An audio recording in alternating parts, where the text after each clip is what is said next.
Welcome to another episode of Management Muse. I'm your host, Cindi Baldi, and this is my husband and co-host, Jeffrey Tumlin. Yellow! Welcome to the podcast where we try to inspire better work performance. Thanks for listening.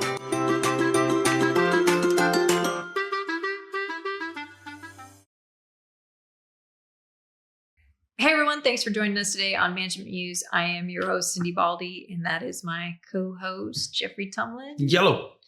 And today we are going to talk about how your vacations could be good for business. There you go.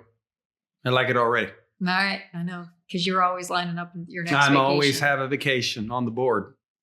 That's old Jason Torzinski says, always have something to look forward to. I think that's actually good advice. I think there's a little bit of Larry Allman in there too. Yep, I wouldn't be surprised. All right, so what do we want to start with? You got a story? I had many stories about vacation, but actually I want to start with science if I can. All right, I suppose get on your nerd. Vacation wasn't studied very seriously until maybe the last 10 years or so. And some of the early findings are vacations can confer up to 21 days or 3 weeks of a physical and emotional boost, which means you feel a little bit better up to 3 weeks after your vacation, but only if you have 24 hours at least, of non-routine activity on your vacation. And so the catch is you can't chew off a little bit of your time to do work because that every day, because that's it's counterproductive. It ruins your 24 hours. Yeah. The good news is you can actually have a staycation, have a weekend and go back and feel refreshed, but you can't be doing similar stuff that you do during the week on the weekends. Right. So that means that there's no checking email, that there's no working on... For at least a day. No working on stuff that is like stuff that's due and coming due. No fielding phone calls from work. No reading books that are basically about your job for 24 hours. And yep. the good news is that the research indicates that to get the bang for your buck on vacations, you do not actually have to have super long vacations. Yep. You just need 24 hours. Yeah, it actually would suggest that you're better off taking multiple shorter vacations. Right. Than one big blowout if, almost everybody listening to us has a limited amount of vacation time. So much that they can use. And so, first insight from the research, you're better off taking smaller vacations if you can get away with it, but you have to have at least the 24 hours of non-routine activity where you're truly doing different stuff. You're kind of disengaged in your regular life and engaged in whatever that time off is. So, for instance, we have been places where physicians have been on call. Yeah, nonstop. On call is terrible. Yeah. Yeah, anything that, and it's not just physicians, like even some like the biomed people, they're on call. Any on call. Yeah. And they're on call nonstop because the organization is like, well, we don't really call you in all that often. And so it's terrible. They often fail to see that actually you're really screwing this person over in terms of the mental break. Because when you're on call, every phone call feels like it's going to be work. And you don't sleep well because you're worried. They're going to Am I going to miss this? Yeah. Not only are they going to call, but am I going to miss it? Right. If I sleep too deeply. And it's an interesting research question, but basically I cannot think of a happy person who's on call. And can you? Oh, no. And all the people who have to do it occasionally dread it. I think you just basically in an organization still need to think about on call as a mirror of like a normal work week. Like people, they cannot be on call 7 days a week. The days that they have off technically from working, there needs to be time off from on call. Yeah. Yes. Yeah. I will echo that sentiment. on call is widely reviled, hated by almost everybody who has it, and very destabilizing to be people's ability to actually be off, because it's too easy for a busy supervisor to look at a manager on call and say, well, they're off. I mean, they're off this weekend. They don't have to come to work. Well, it's their weekend. They're on call. Right. And so they're not completely off. And you're never going to get that 24 hours non-routine activity if you're taking a call. And you're limited. You have to stay geographically close to your work because you might get called in. And so like your whole life winds up revolving around it. Yeah. Call is basically easy for managers to accidentally take for granted. Yeah, I think that's a good way of saying it. Yeah. Yeah, we have call, but it doesn't really count. Well, it does. And it hits this part we're talking about today. Which is the mental break. Yeah. Giving people actual time off. Yeah. So we seldom say declarative, absolute statements because there's a lot of gray area in our work. But I will say I've never met someone on call who wasn't unhappy about it. I think that's fair. Yeah, even the people who are getting this is just not the part of the job anybody likes. Like everybody wants to be, when they're done with work, they want to be done with work. Yep. And that's healthy. Right. To be off when you're off. Right. Because you're kind of tired from a whole day of work. Yeah.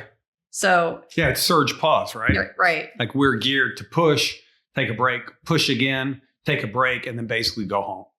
I mean, that's a bit of a simplification. But then be off and not have it kind of grinding away at you.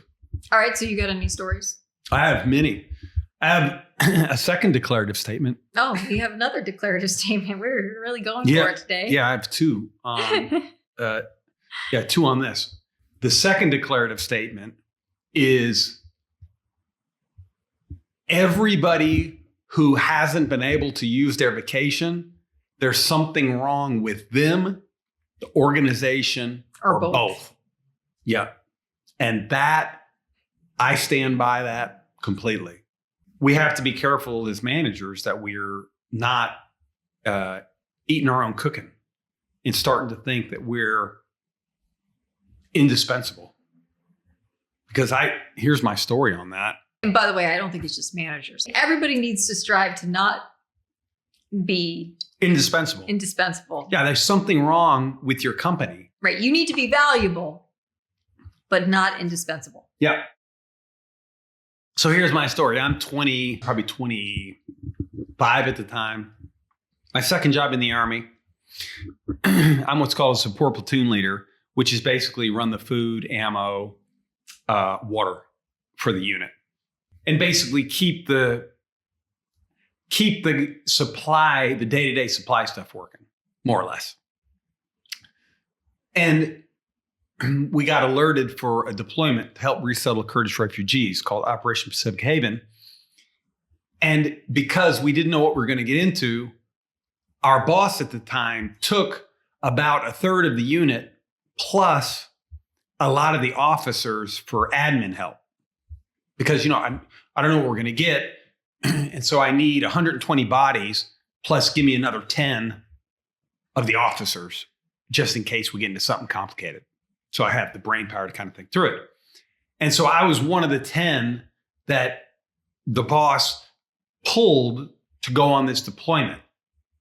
And that meant I was leaving my platoon because they were just taking me as a guy, not my 20 men. So all my trucks were staying, all my guys were staying. And I remember thinking, this unit's going to fall apart without me back here. How's it going to survive? And there wasn't time to indulge that thinking because we had mere hours until we got on a plane and left. And so I basically brought in my platoon sergeant, who was next to me, the senior person. I'd been in the Army by this point 3 years, and he'd been in the Army 13. And I'm like, sir, do the best you can. He's like, sir, it'll be okay. We'll figure it out. And I'm like, all right, I'm sorry, I'm leaving, this and that. And I left and did the deployment. And I was gone for 30, 45 days. And nothing happened while I was gone. They literally didn't need me in my own unit back in Hawaii. And my thinking changed completely. From that moment on, I'm like, wait a minute, what? I bought into this idea that I'm this indispensable person. I'm running this unit. What are they going to do without me? Well, I had what we call in science, a natural experiment. I actually got decapitated, metaphorically, from my unit, pulled out for 45 days, and they didn't even miss me. And that's how it should be. That's how it could be. But a lot of people that we talk to in organizations feel like they can't leave, just like me. And it's almost never true. And then they'll say, well, last time I left and I came back and I had all these emails and it was almost like I shouldn't have taken vacation in the first place. Well, that's actually a company problem. That's a structural problem. Why can't somebody field your stuff while you're gone? Why can't you tell everybody you're going to be back in 2 weeks or whatever the time, 5 days, 6 days? It's not even, people aren't leaving for 2 weeks.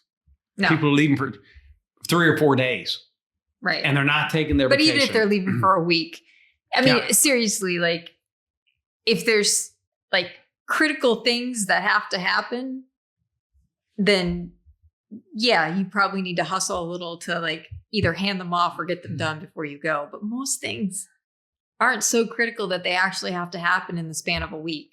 No, it goes back to something you talk about a lot, identity, right? And in almost every case that I can think of, and we've had dozens where people, because one of the things we often ask in coaching is, are you using all your vacation? Or at a minimum, are you not getting penalized? Right. Are you not losing it? That's the most egregious, is losing it. I'm okay with building a bank. You get to a new job. I mean, you have to build a little, I get all that. But we regularly come across people who lose vacation. And that is profoundly. Absurd. That's part of your pay package. Yeah. It's literally like leaving salary on the table, or, and more importantly, to the point of what we're talking about, it's counterproductive. Yeah, it's not good for you. It's not good for the organization. Increases the chance of getting tired. You go from tired, next step exhaustion, possible next step burnout. Right. And in that sequence, your performance is getting less and less. Yeah. Yeah. There's a place we work in healthcare. The medical record is called an EMR or an EHR, electronic medical record or electronic health record. And about once every 10 years, most companies change EHRs. And it's like getting divorced and married on the same day. Because you have one system and then you have another and you're still seeing patients. And so it's this gigantic disruption. And we've had a couple clients do this. During a transition period, usually it's very difficult for maybe the 3 months before and maybe 4 or 5 months after. And we've had organizations basically say, take your vacation either before we start this period or after, but we need you to not take vacation for 6 months. And the way people's lives work, that is asking for trouble. Because not just because, well, my grandma's got this thing and I need this graduation, but because people need breaks. And it's very difficult to work 5 days a week. Can you refresh yourself on the weekend? Yes, as we talked about at the outset. Non-routine activity, 24 hours. You can get that on a weekend. But people need more than that. Maybe you can get it on a weekend. I mean, a lot of weekends are spent food prepping, doing laundry. Yeah, your life. And just basically cleaning your house to get restable. So, that's been the argument for the shorter work week is if you're working Monday through Friday, do you actually get any sort of enjoyment time on the weekends? And for a lot of people, the answer is no. Yeah. Yeah. Yeah. I mean, we work in a lot of places with, and this is interesting. I hadn't thought about it until now. We work in a lot of fire departments and they seldom have trouble with burnout. They have other problems because they go to a lot of wrecks. Right. And so they see a lot of things. So, there's trade-offs. But I'm sure there are burnout firefighters, but we don't see them very often because their schedule is basically they go hard and then they're off. Mm-hmm. Many fire departments, plug your ears if you don't know this, many fire departments work 48 on and 96 off. So they work 2 days straight and they're off 4 days. Now, the crazy part of that is, all the errors happen at the end of the shift when they're extremely tired in those last. Right. Very predictable. So not recommended from an error point of view, but from an anti-burnout point of view, going hard and then being off, that's great. And you can actually build a life where it feels like I can do this and I can do this for a very long time. A lot of the nurses we know, love their 12-hour shifts because depending on how they're geared, they can do them 3 days in a row and that's 36 hours. And then they get a vacation. Basically. Most places is full time. Yeah. And then they can be off for days until they have to. Right. Because you can stack it. So you do, 3 shifts and then you've got 4 days off and then you take the next 4 days off. Yep. And then you work the 3 days. Yep. So you can get a pretty good chunk of time to go do something with that schedule. Yeah. Most people listening to this podcast, that's not your life. We understand that. You're Monday through Friday. Mm-hmm.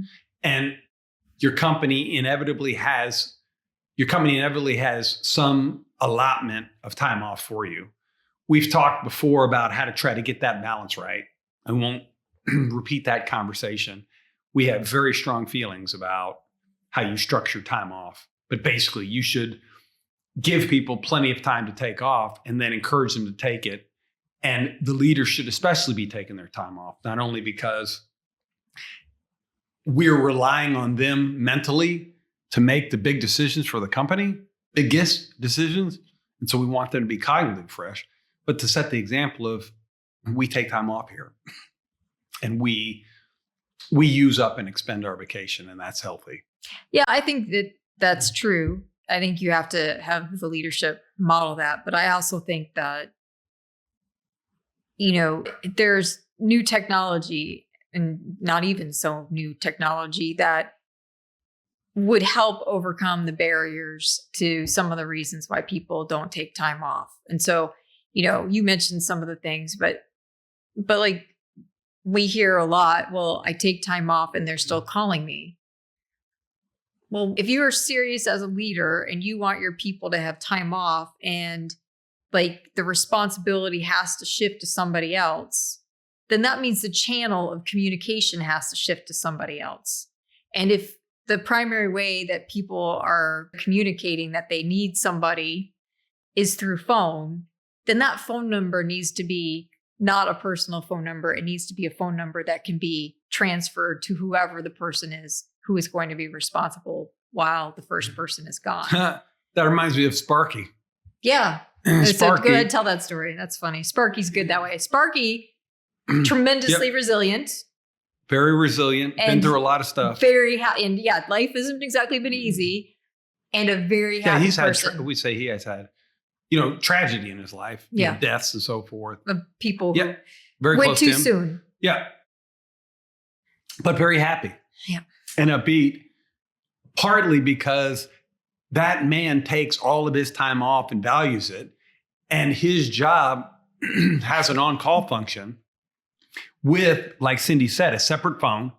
So the emergency line. And Sparky loves to surf. He lives in Hawaii. And he's famous for taking the emergency phone surfing and in a baggie that ended up getting wet. And he ruined the emergency phone with salt water. And didn't even feel really all that bad about that. Didn't care about it. Yeah. He answers the phone, "What is your emergency?" And then people say whatever. And he's like, "That's not an emergency. Call back. Call back Monday morning," or whatever. And only fields actual emergencies on the line. Anyway. In other words, he has good boundaries. Yeah.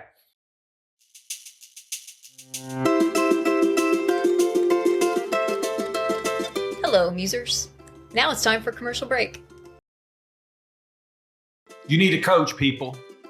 The studies on expert performance suggest, and my wife has informed me I need a ski coach. So I'll tell you, if it's good enough for me, if I need a ski coach to get better, you need a coach.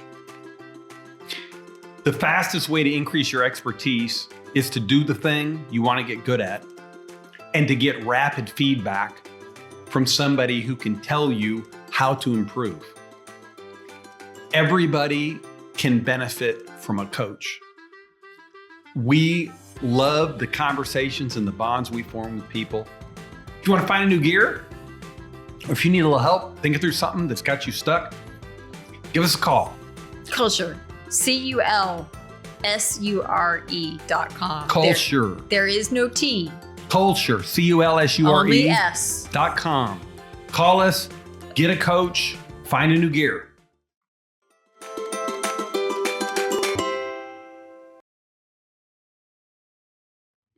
We should, in many ways, be a little bit more like Sparky. I'm stunned at how often I basically am counseling the top performers in organizations to take more vacation because they're getting tired. And they fight us on it. They're like, well, I'd rather just do it on my vacation because when I come back, it just piles up. Yep. It shouldn't be piling up. There should be people who are handling it, and there should be an expectation in the organization set with management and protecting the employees that you accidentally, because people are going to do this. They're going to call you by accident. They're going to email you by accident because nobody knows your schedule. And even if you tell them, they're going to forget. And so you have to keep reminding them in all the different ways. It needs to go in your outgoing messages, your outgoing texts, that you are on vacation and who they ought to be talking about. So that way the organization, if it is on fire, they know who to turn to get the fire extinguisher. Yeah. And so you're going to come back to a pile of emails that should have already been taken care of. And so the expectation should be that basically you're throwing out all those emails. And if somebody still has something hanging over their head, and when you come back, the expectation should be, I need to re-email or recall this person. Yeah. Yeah. We've seen in the most extreme, I don't know that you can get away with this everywhere, but I've actually seen people that their autoresponder is, I'm on vacation until this date. I'll pick up with my email on this date. Right. Now I agree with that. Yeah. I know he's right. You can't get away. You have to think about your boss and your job, because unfortunately, a lot of the bosses are doing this too. And so they absolutely think you should be doing it. So you do need to have it sanctioned by the people above, and that they need to demonstrate a willingness to actually protect you when you do actually throw out all those emails that should have been attended to when you weren't there. Yeah. Or, as we're recommending in your autoresponder, I mean, this is a little bit into the weeds, but the basic idea is in our years of coaching, I've never met somebody who was losing vacation where the problem wasn't either them, the organization, or both. And one of the things the organizations are at fault for, and it's not always the organization, a lot of times it's the person, Yep. We'll take them one at a time. Yeah. Organization first. So you can be lean, but somebody needs to be able to step in when another person is out, because you can't, like, we see experiments all the time. All right, we're like, as I gave the example, the EHR, we're going to say no vacation for our leaders for 6 months. Well, it works terribly because they get tired, they get burnt out. And then they all want to take it as soon as the 6 months are out, and they're taking it at the beginning. I mean, it's a mess. And you usually when people do that, they end up having to make exceptions because stuff comes up and people actually need to be off. And you don't want, people can't surge for that long without pauses in between. I mean, just look at the school calendar. Yeah. I mean, basically every single month there is an extra day off. Yeah. And I don't know about you, but I know I used to map out that calendar and I used to look forward to the next day off, including when I was a professor. I was like, when is that next day off? Yeah. Yeah. We know with schools, all right, it starts in the fall. There's a push until Thanksgiving, and then we're off, and then we come back and we push again, and then the semester's over. And we push again in the spring, and we have a spring break, and then we push again, and then we have the summer. And there's that kind of flow, and organizations have those flows as well. And every organization is different. And so I don't like talking about, well, I think it was base camp where they take every Friday off all summer. You don't have to do that. But if you do something like that, your people probably love it. Mm-hmm. Now, I will say, as soon as you do it once, it'll be an entitlement. They'll expect it every summer. If you do something like that, give the Fridays off. But it is a way to help.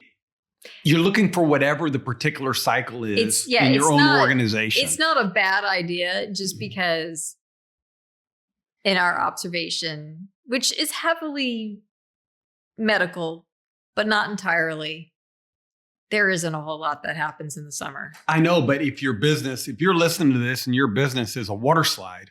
Sure, I know. You got to be the opposite of that, or whatever. I know. Yeah. I mean, I grew up in water slides. Yeah. So entertainment. You don't get any weekends. You don't get any holidays. Yeah. Right. It's fine as long as you're able to schedule. As long as you're able to schedule in like the breaks that they need. Yeah. And I mean, we used to, a lot of the time, just as a family, work the holiday. Yeah. I think I want to go back to something else that you said, and it's like, you can be a lean organization. And I think just for the fact that we've limited resources, every single organization has limited resources. We're all striving for that, but you do have to have labor scheduled in for people having breaks. Now, whether or not that means that you're getting temporary people in during the person's breaks, which if you can do that, that's probably a bit more expensive versus having somebody who's on and can rotate to different things. But like part of the pay package is vacations. And so you have to have enough people on to actually cover the responsibilities that need to happen. Sure. All the work that somebody doesn't need to happen while they're out. It's a handful, it's a smaller percentage of the stuff. And there needs to be people who are there and trained who can actually do it, or you're too lean. And we've seen that after COVID. I mean, there were a lot of organizations that were just way too lean, and they knew it. It wasn't a choice. It was just the difficulty in hiring. Yeah. Yep, I agree with that. Yeah, you have to get the basic work done while also enabling your people to feel like they can actually take time when they need it. And as a manager, you have to try to get over that example I gave of myself early on, feeling like I'm so important. Yeah, that's going back to the individual. So we've been on the organization. And I will also say that, it doesn't hurt if when somebody who's doing extra work and may actually need to put in extra time because they're filling in for somebody who's out, doesn't hurt to pay them a little extra for that effort in recognition of the fact that they're doing their job and partially some of the other person's job. And I don't see that a whole lot in organizations. No, I never see that. And so, that would go down a little bit smoother because people, it can feel like it's continual that you're always covering for somebody depending on your position. So anyway, that's a food for thought out there as you rise in an organization. On the individual front, it's the danger of making yourself the hero. Yeah.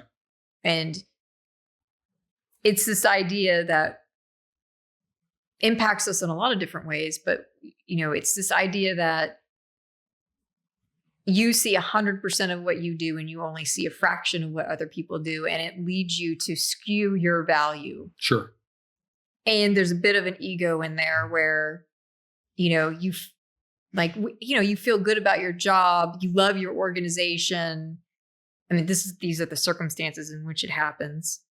Not everybody feels that way about their organizations, but when you love your job and you love the organization you work for and you're proud of it, there's a part of you that feels like, and it's good that you feel this way mostly, that you're a huge piece of that success. That success feels like yours.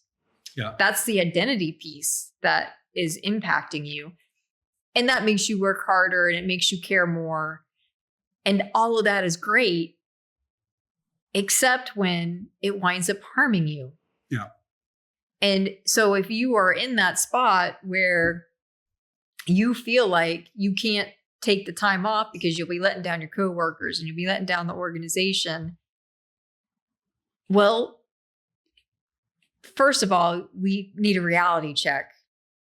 Are you actually so critical that you can't step out for a week? Because you may have just basically have a biased perception of the value that you're bringing to the table. And maybe you experiment a little bit. Maybe you take a day off and get your 24 hours in and see how they do. And you can expand it from there. I've actually had that happen in coaching with a doctor who was on call 24 hours a day, 7 days a week, and was very grumpy and was saying really stupid things that was getting him in trouble with HR and basically hated. I remember. And I told him he needed sleep. I know we've talked about him before. I told him he needed sleep. And basically the best I could do was convince him to take 1 day a week. And the man changed immediately. He's a good person. He's a good person. He is exhausted. Yep. And so you may not believe us. You may believe your most likely biased perception, but just start with 1 day and see what happens and try to build that up to an actual vacation. You'll have a better relationship with your family for sure. Yeah. And it'll allow you to see that actually this organization can survive without you. And the fact is that if when you leave and the organization implodes without you, you didn't exhibit good leadership. Good leadership is building groups and organizations that will continue on after you go. And if you don't have that, if you haven't imparted that to the person who's coming in behind you or the people who are your peers who will cover for you, then you need to step up your game. Yeah. Build other leaders. And build other leaders. Now, side note, those people have to exist. The organization has to provide them. And they can't be so lean that like you realistically don't have anybody you could possibly train. But you should not, this is the difference between being indispensable and being valuable. A lot of people will try to make themselves indispensable by actively withholding key information on how to do things. That may ensure that you have a job, but it's probably going to ensure that you have a miserable job that you can never step away from for just these reasons. It would be better instead to be valuable, to know how to do things so well, and to be reliable and consistent and easy to be around, where they just want you there. It's better when you're there doing that job than somebody else, because you really know what you're doing, because you are consistent, you have integrity in what you say, and they like you. Don't withhold the information. Be a better package of value for the organization, and you're not likely to get fired. I mean, there's always like layoffs and things that happen that may lead that. But oftentimes what happens is sometimes somebody along their career path gets pulled aside and gets asked to document everything that they do in their role, and maybe even teach somebody else everything that they do in their role. And then they got fired. And that is a real fear. It's genuine, because it happens in organizations. There are leaders who have done that to people. It's pretty calculated. And it would probably have been better if you had some conversations, and hopefully they did give you some warning.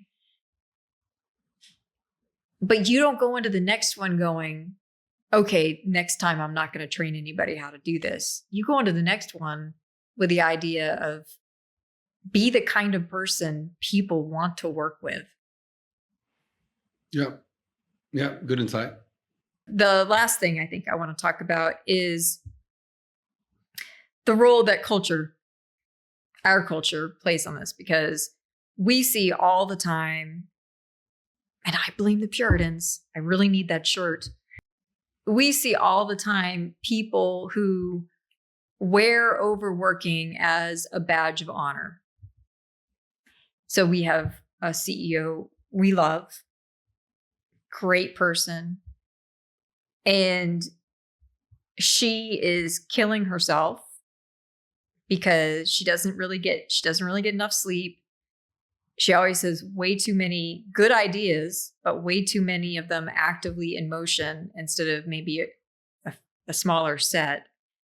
And so as a result, she's always on the clock, never takes a vacation, and like has physical ramifications to her health, and shares them with us like they're a good thing.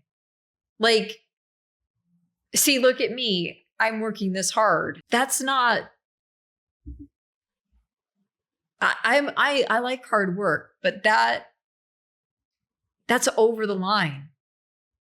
You're probably going to die sooner because you think it's a badge of honor to overwork yourself. And like, there are organizations where people have died.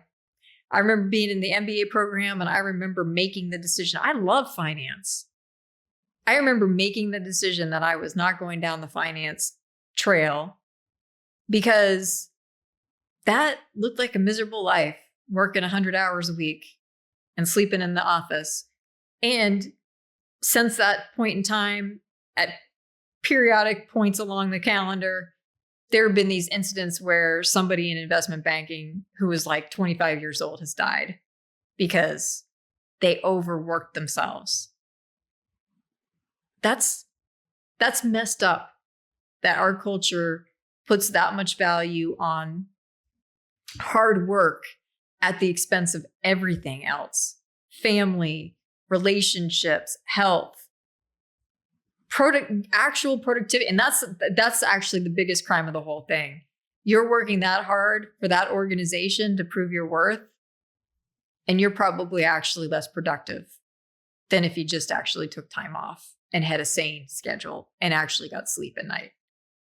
And so there's that cultural component that I think, yes, it's overbearing, and sometimes it's hard to find an organization that doesn't buy into it because it's so all-encompassing. But those are the environments that we need to actively fight to create. Yeah. The ones that don't buy into that cultural value. Yep. Yep. Makes sense. Years ago, when I went to the Army's Ranger School, I survived it. There wasn't, while you were in the phases, there wasn't time off. You were on all the time. It's how long of a period? Like 6 At the months? time, 72 days. For a phase or for the whole thing? No, the whole thing. If you Okay. could do the minimum, if you could go straight through. Okay. I was fortunate in that I had the Christmas exodus. Everything shut down. But this idea of we work real hard, we're not sleeping a ton, we're always on the go. I'll say it with some exaggeration. I survived Ranger School, but I learned almost nothing. I learned things about myself and other people, but like the content, none of it went in. Right. Because how does it go in? Yeah, you forged incredible bonds. I will say that. Yeah. Got a lot of great stories. Mhm. Survived it. But in terms of did I learn? No. Nothing goes in when you haven't slept for Right. so many days or what have you. And then you desperately crave even the little breaks that you would get, but they're not enough to restore you, etc. And that's basically an allegory for everything that we've talked about. Like, I like the way you said it. The best thing you could do for your business is take a vacation.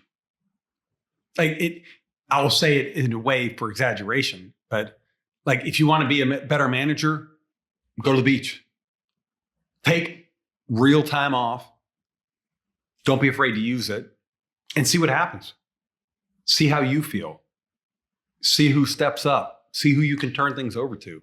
Mhm. See who you can give a chance to do some of those things. But they may not do them as well as you because They haven't had the practice. sure, but it may be very motivating for them. I remember, as I mentioned a couple times, I had a job years ago in the Army when I was the number 2 man, the executive officer, and the CO's wife had labor, and there were some complications, so he ended up having to take off like 10 days, and so I became the boss, and it was exhilarating to get to step up into that role. And to know that you were doing it so that way he wouldn't have to worry about it. Yeah, I would imagine. yeah, sure, all of it. Yeah. Yeah. All right, everyone. Thanks for joining us today on Management Muse. We hope that you enjoyed today's show and that we see you the next time. Bye-bye.